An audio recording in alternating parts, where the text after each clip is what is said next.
greci avevano inventato la filosofia. A cosa serve la filosofia? Su cosa lavora? Sul linguaggio, sulla parola.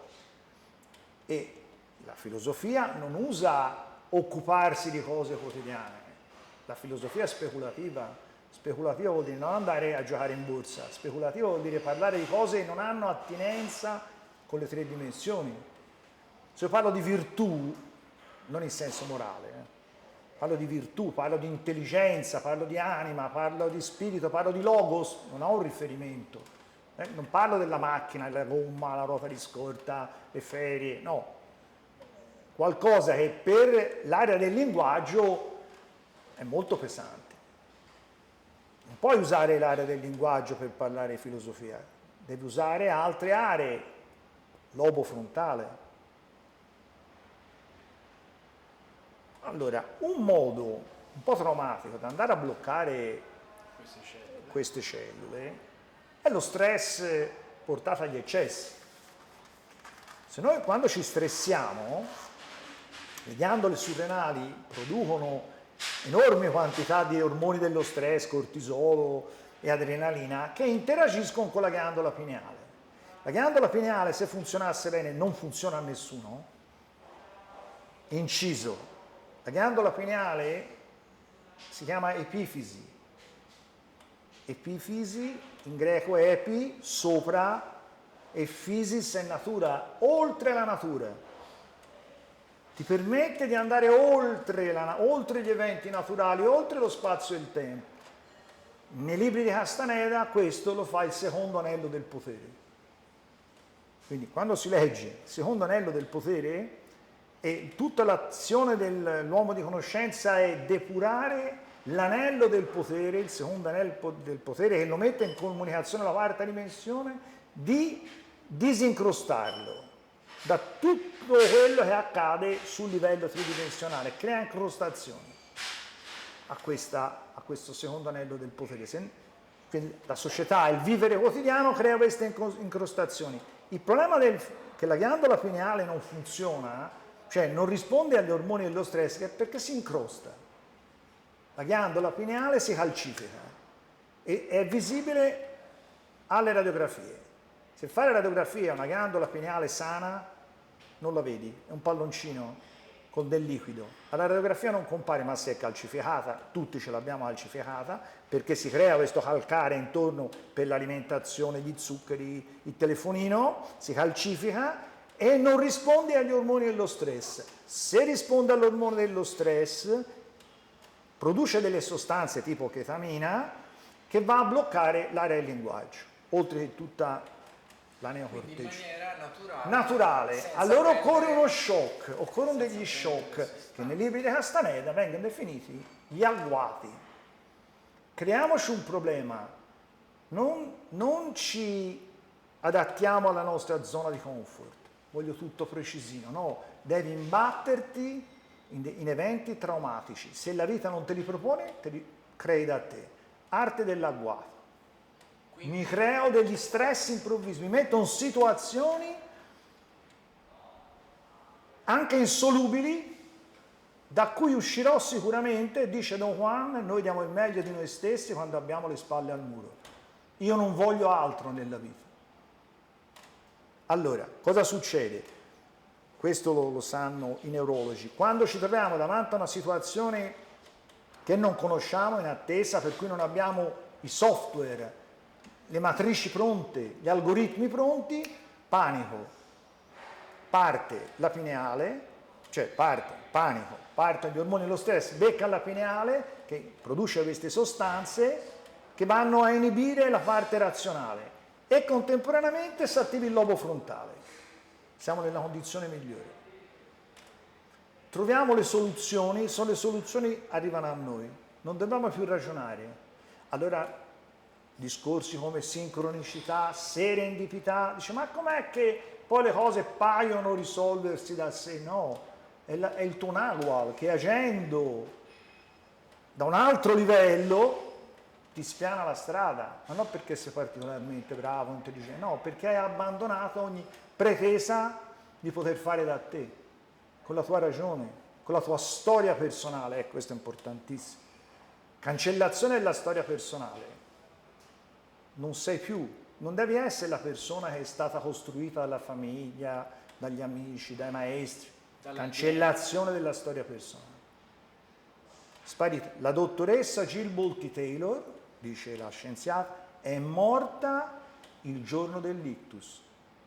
Cioè la figurina sociale, dottoressa Jill Bolte Taylor, laureata ad Harvard, che ha la tessera sociale, c'ha il conto corrente, ma è morta. Ma io c'era ancora, allora chi c'era? Chi c'era? Spariscono le identificazioni. Cancellazione della storia personale, perde l'identificazione. Spariscano tutte le identificazioni e tu arrivi a conoscere te stesso. Il centro di te stesso, che non ha niente a che vedere con le maschere, ora non ci si preoccupa delle maschere. Noi abbiamo ben altre maschere e le mascherine anticoronavirus. Quando ci alziamo la mattina, usciamo, ci mettiamo delle mascherine. Una per il lavoro, una per la famiglia. La domanda è, possiamo vivere senza maschere? Sì. La signora Jill Bolte Taylor, perché non aveva più il linguaggio. Cioè il linguaggio crea l'ambiente è il linguaggio. L'ambiente che vediamo, c'è un bellissimo libro, si chiama Il crollo della mente bicamerale e l'origine della coscienza. La coscienza, cos'è? La coscienza è nata col linguaggio. Quindi l'ambiente è la matrix, è il linguaggio. Se noi andiamo a fare... Il linguaggio è la matrix. Allora, se noi cambiamo il linguaggio, cambia l'ambiente. Per quello abbiamo iniziato a parlare di integrazione culturale. Cominciamo ad immettere concetti nuovi che non troviamo sui giornali, non sentiamo alla televisione, nei testi non li troviamo, bisogna andare a prendere questi testi, Castaneda in primis, quarta, argomenti tipo fisica quantistica, che vanno a sbaragliare completamente il campo dalle nostre concezioni, tipo esiste il tempo lineare che va in una direzione? No, il tempo non va in una direzione, può andare anche all'indietro. E chi ha detto che c'è il tempo? Possiamo agire al di fuori del tempo, possiamo agire al di fuori della causa-effetto. Noi siamo convinti che per ottenere un effetto ci vuole una causa, no, la fisica quantistica smentisce completamente questo. Bisogna, come abbiamo accennato alla prima pillola, dobbiamo iniziare a ragionare quadridimensionalmente. Quindi, quello che ho detto già è sufficiente per cominciare. Uno comincia a leggersi i libri di Castaneda, si va a guardare il video della signora Jill Bolte Taylor, se ne trovano decine, in cui spiega tutte le sue traversie e come è diventata una persona nuova. Grazie a un danno, a una perdita. Non è che lei dice ho acquisito nuove conoscenze, ho acquisito una saggezza nuova, no, ha perso tutto. È partita da zero. È interessante, quando le celluline bisbetiche cominciano a riprendere vigore e cominciano a fare casino, lei fa un accordo. Cioè voi mi rompete le scatole la mattina, mezz'ora e mezz'ora la sera, poi non vi voglio più sentire per tutto il giorno. E ha potuto fare questo, è come prendere un cane, un piccolo cane in adozione al canile e prendere un cane adulto. Il piccino me lo tiro su come voglio io. Se piglio un alano di 5 anni la vedo dura. Lei dice, siccome queste celluline si erano azzerate e io le ho viste rinascere e ho cominciato a parlarci quando erano piccoline e ho potuto fare questo accordo. Basta. Ve lo dico io, mezz'ora la mattina e mezz'ora la sera. Il resto della giornata lasciatemi in pace. Pare che funzioni questo metodo. Quindi questo è un esercizio che uno può cominciare a fare, no? Poi ci sono dei momenti privilegiati, al risveglio, se uno ha il cortisolo basso, come dovrebbe essere, c'è un momento al risveglio in cui queste celluline ancora non hanno, perché il cortisolo è basso, perché vanno a cortisolo, questo me l'ho dimenticato di dire, i demoni vanno a cortisolo. E a zuccheri. E siccome gli zuccheri agiscono sul cortisolo, di conseguenza più zuccheri mangiate, più arrivano i demoni. Quindi, insomma, Allora, questa è, è un'introduzione questa, perché poi, insomma, sì, poi andremo avanti. andremo avanti perché, diciamo, noi stiamo usando delle metafore.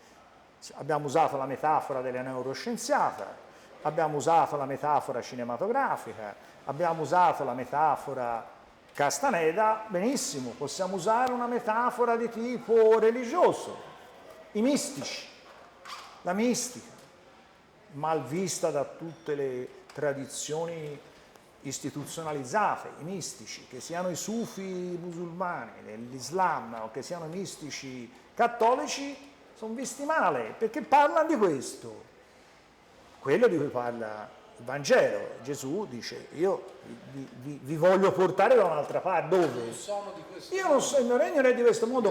Quando incita i discepoli a seguirlo, dice, vieni con me, no? Dice, no, ma io ho la famiglia, no, io ho l'aratro, ho il coso, da seppellire in lascia che i morti seppelliscano morti, vieni con me, dov'è che li voleva portare? Non un luogo fisico, si va in Siria, no, in un'altra, è chiaramente un'altra dimensione. Non a caso il parallelismo, non mi ricordo se ne abbiamo parlato, cos'è che imputano i sacerdoti al quadrato che è rientrato alla terza dimensione? Non puoi andare a giro a parlare del Vangelo eretico della terza dimensione, non si può parlare della terza dimensione, adesso non si può parlare della quarta. Della quale non ne parliamo perché ci sono una serie di vantaggi enormi, e l'abbiamo già accennato, ad agire, diciamo, con un'ottica quadridimensionale. Non vuol dire abbandonare, non è attenzione, noi integriamo le informazioni che possiamo recepire dall'ambiente tridimensionale, dalla cultura in cui siamo immersi, ma lo possiamo arricchire da qualcosa che viene da altre dimensioni. Ma è una metafora, intendiamoci. Potremmo dire la quarta dimensione è un altro livello di coscienza, uno la può pensare come il luogo fisico, benissimo, ma un altro livello di coscienza. Come si chiama? Lo chiamavano gnosi gli gnostici, gnosi, una conoscenza diretta di Dio. E questo potrebbe essere... Questo è un esercizio, che attraverso i libri si fa bene. Le letture di certi testi, e io consiglio in primis Castaneda, perché nei libri di Castaneda si trova tutto quello che possiamo trovare in qualsiasi altro libro e si trova sempre qualcosa in più. Questa storia dell'installazione aliena io non l'ho reperita da nessuno, nei libri di fantascienza, ma in testi sapienziali non l'ho mai espressa in maniera così precisa, così anche suggestiva, no? Poi abbiamo trovato l'aggancio con la signora è un altro libro, c'è simile, un altro scienziato americano, questo si chiama Ibn Alexander, lui non ha avuto un ictus ma un'encefalite che gli aveva distrutto la neocorteccia e ha fatto la stessa esperienza dell'altra. Si è ripreso completamente, ha narrato la stessa storia che ha narrato l'altra e sono le storie, lui successivamente è andato a leggersi i testi di persone che avevano fatto esperienza della DMT, dimetiltriptamina, che è una sostanza allucinogena, ma più che allucinogena stacca dal corpo, ti stacca dalle 3 dimensioni e ti spara in quarta. Dice, ho letto questi testi di persone, decine di persone volontarie che hanno preso queste sostanze e corrispondeva l'esperienza. E se andiamo a leggere le storie dei santi, cosa raccontano i santi delle loro visioni, raccontano le stesse cose. E San Paolo, e con questo concludiamo, accenna nei suoi scritti, mi sembra nella lettera ai Romani, alla quarta dimensione, che chiama profunditas, che è la dimensione dell'amore e dove abitano i santi. E la chiama profunditas, altezza, larghezza, lunghezza e profunditas, 4 dimensioni. Ma ne parleremo nella prossima pillola. Grazie, dottor Maps. Alla prossima. Ma non ci si poteva dare.